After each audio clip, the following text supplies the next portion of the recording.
Good morning, Congressman Beyer. Thank you so much for joining us today. It's great to see you. Thank you, Sue. It was wonderful to see you. Thank you for the invitation. No, so we just really wanted to take this opportunity to thank you. And for those spouses who are joining us who don't know the whole story, we were just actually chatting, you and Dylan and I, about how this to me is really a hero story. It is the best kind of story, right? Because when you think about how the Constitution was framed and it was meant to be representative of everybody across the country, this is just the epitome of that, where it was just a bunch of military spouses who had a great idea. It started in 2004, but then it kind of died and we kind of resurrected it. And we were able to galvanize spouses to just go visit their legislators and bring this about. And I remember meeting with Zach in your office. It must have been 4 years ago to, bring this along. And he brought in Congressman Delgado, who was a great team, and Matthew in his office. But then Congressman Delgado was appointed Lieutenant Governor of New York. And there was a very real danger of the legislation being vacated, which meant that it would die on the spot. And then your team came in, swooped it up, and kept it moving along. So we cannot thank you enough for your leadership, sir. And it is just so amazing to have your team and you and your dedication and your leadership, because this is a really, people talk about how nothing's getting done on Capitol Hill. And I just look at this piece of legislation. I'm like, you need to look at the co-sponsors. We have over 200, I think we have 280 today, co-sponsors, and they're very bipartisan. It's universally popular. And, I think what military spouses want to know is, because it's so popular, what is it going to take to finally get HR 2974 over the finish line? Well, we're getting there, and certainly thanks to the great work of Antonio Delgado. We miss him. He was appointed lieutenant governor, and then he won a primary, and then he won the general election, and it's terrific. And I was thrilled to be able to take it over from him. We with his hard work and all that we're doing now, literally, as you mentioned, 2/3 of the members of the House have signed on to it. So I'm very confident it will get done. Well, we'd really like to see it get done in this so-called lame duck, which is another, maybe 2 weeks from today, probably 3 weeks from today. They say it won't be surprised if we're here on Christmas Eve. So I've made it abundantly clear to Chairman Richie Neal, Chairman of Ways and Means Committee, this is my number one priority in the lame duck. We need to get the so-called omnibus bill done, which is all the spending bills. And we're really hopeful that this will happen. The two lead Senate chairs on appropriations, Democrat Pat Leahy, Republican Richard Shelby, both are retiring. So we can't imagine that those two senators will want to leave without getting their last big spending bill done, which we are really hopeful and certain that this HR 2974 will be in it. By the way, in a worst case, if it doesn't happen, we'll come right back on January 3rd and start all over again. First thing we'll do is we'll sign up those 280 co-sponsors again and see if we can't get to 350 or 380 or something like that, because there's no reason that anybody should be against this. My heart is breaking, but I'm with you. If it doesn't get done, we'll be right there with you, helping you do that. But I think all of our hearts will be breaking, because I feel like that's 4 years of such hard work on the part of the spouses. But the whole journey, though, has been really fun, because it's given us all like a civics lesson in real time, right? And so that's why I appreciate this opportunity to talk to you, because there's still some questions lingering. Like, we've done the Civics 101, but now it's like the Civics 2000. People want to know, like, if and when this gets passed, how soon will the impact of the legislation be felt? Questions like that. Well, right away, once it, as so often happens here, things pass the House pretty quickly and then get stuck in the Senate. Our founding mothers and fathers designed a pretty slow process. And when they added by tradition, not by rules, the filibuster years later, it became even slower. But once we pass it, we'll put it right on the president's desk. I'm sure he'll sign it in a matter of days. And then the enactment is right away. We don't have to wait till July 1st or anything like that. The biggest challenge, though, Sue, is going to be make sure that the employers know about it. And thanks to you and your team, that the military spouses know about it. A lot of times they'll come in to a job offer and say, and did you know that you're going to get a big tax credit if you hire me too? So right away. That's awesome. And we'll do our part, sir, because we've already developed talking points for them. I remember when we did the Military Spouse Residency Relief Act, it was already in place, but employers didn't know about it. So spouses were taught to advocate for themselves, to bring the legislation with them and say, look, this is why I can have tax relief. And so I think that's a great point, where we as the spouses need to continue to advocate even after the legislation is passed. Great point. So did this work on this bill reveal other opportunities to you that you're now going to pursue on behalf of military spouses? Yes, absolutely. I'm privileged to serve on the tax subcommittee. We actually call it special revenue measures or select revenue measures, the euphemism. And it's not so much about raising taxes, which we rarely do, but rather looking about ways to reduce people's taxes to incentivize the kind of behavior that we want. So we'll be looking at lots of different things. Let me give you the biggest one that's out there is the child tax credit.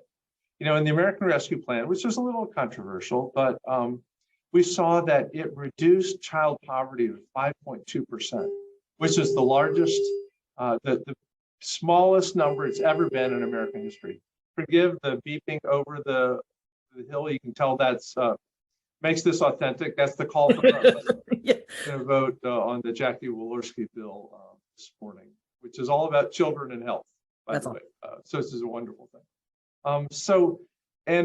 There's military spouses are just as much affected, maybe even more, by the child tax credit as many other people. By the way, it was refundable, which is just tax speak for we write you a check, whether you owe the taxes or not. And when it was in place last year, we cut child poverty in half. One of the things, Sue, that I've been really upset about over the years is visiting, because I have 50,000 military families just in my congressional district, visiting the food banks in Arlington, Alexandria, Fairfax, and finding how many young military moms and dads are there with their kids getting the free food from the food bank. It just breaks my heart. And so this child tax credit, among others, could be a way that we can continue to make sure that we are making sure our service families are putting enough food on the table.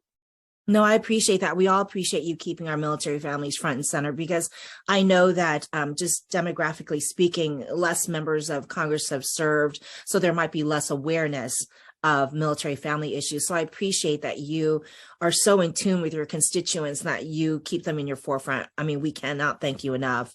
But I'm going to take the privilege of maybe a little more of your time and go back to HR 2974, if I may. And, one of the things is what we wanted to know is, whenever you're formulating legislation, there's always, when you've had it for 4 years, you always think, oh, I could have done that better. Were there any sticking points to this legislation? Was there anything that you might have been left out of the bill that you'll try to add or amend if it doesn't go through this time? I don't know specifically that.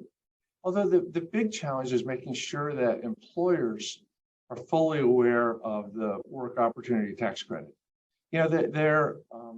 It's amazing how many things we put in place, and trade adjustment assistance is one of the many things you think about that don't seem to have as much impact as you'd like them to have.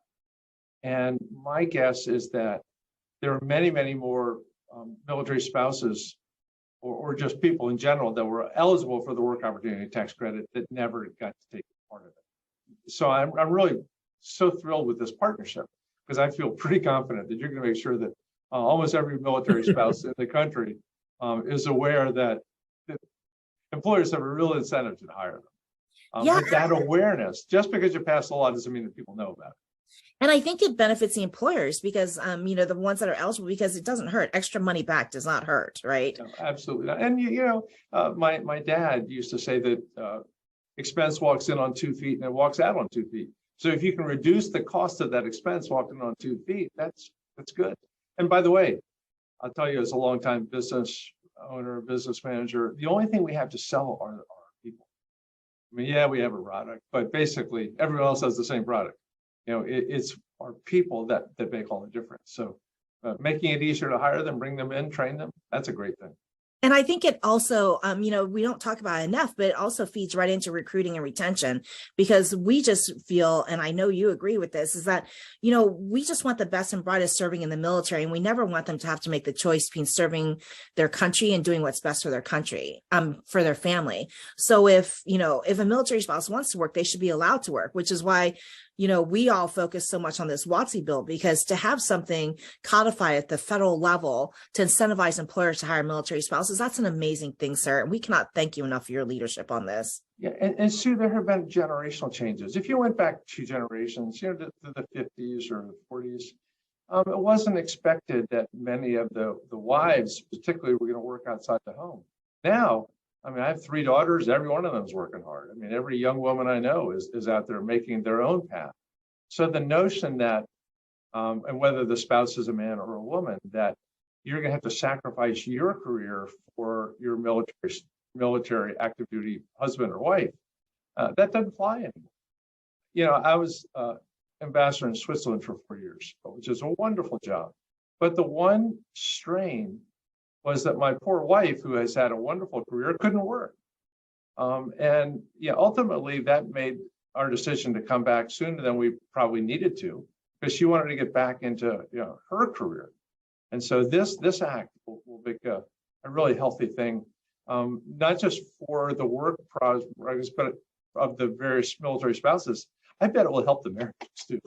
It will, and it really will, and it'll help. I think it ties right into national security, and and I think it will help military spouses develop mobility and also portability. And I think it's all good things, and we cannot ask for a better champion. We were a little bit dubious when Congressman Delgado left. We're like, who are we going to get to champion this? That is going to be that as great as he was, and you certainly are, sir. He left really big shoes to fill, and you and your team are doing it admirably. So I just want to give you the opportunity to have the last word, because they want to hear from you, not from me. So anything else for the spouses out there? Well, Antonio was a rap star, which I am not. I wouldn't even pretend. I do feel in a good place on this. My dad was a career Army officer, military police. So my mom was a military spouse and had 6 babies spread around the world while my dad was busy doing his military police work. So I very much feel like, having been raised as an Army brat and seeing the stress that she was under, especially financially. I don't know that with 6 kids that she'd have been an immediate prospect for this, but I do know, looking at my own daughters and my sisters, that this is a really important thing. And as the oldest child of a military spouse, I feel it's a great honor for me to be able to carry this bill.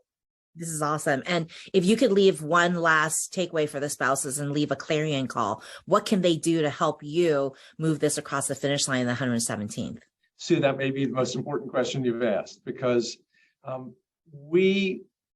there are thousands of bills introduced every year in the House and in the Senate. And sometimes people will say, well, Don, why didn't you sign on to HR 99? It's like, what's HR 99? I can't keep track of all of them, nor can my tiny staff. The ones we do pay attention to is when somebody knocks on the door and says, hey, I'm your constituent. I'm a military spouse. There's this great bill out there. How come you're not signed on? That's how we got to the 280. It'd be great to be at 400 and to have all the senators signed up too. Then you know that the bill is absolutely going to pass. So go see your member of Congress or your senator and ask them to be a co-sponsor. And I'm so crazy. Like, my Christmas wish is that this gets on a consent calendar somewhere down the line, and that it just passes, like renaming a post office, because everybody is so universally proud of it. It would be so amazing. Yeah, and it's absolutely what it should be. I can imagine there'll be, there's always a couple of knuckleheads that vote against everything, but it'd be great to have more than 400 votes for this. This is so cool. Thank you so much, Congressman, for spending time with us. And I hope you have a very happy holiday. Thank you, Sue. Happy holidays to you too, and to all the military spouses out there. Thank you.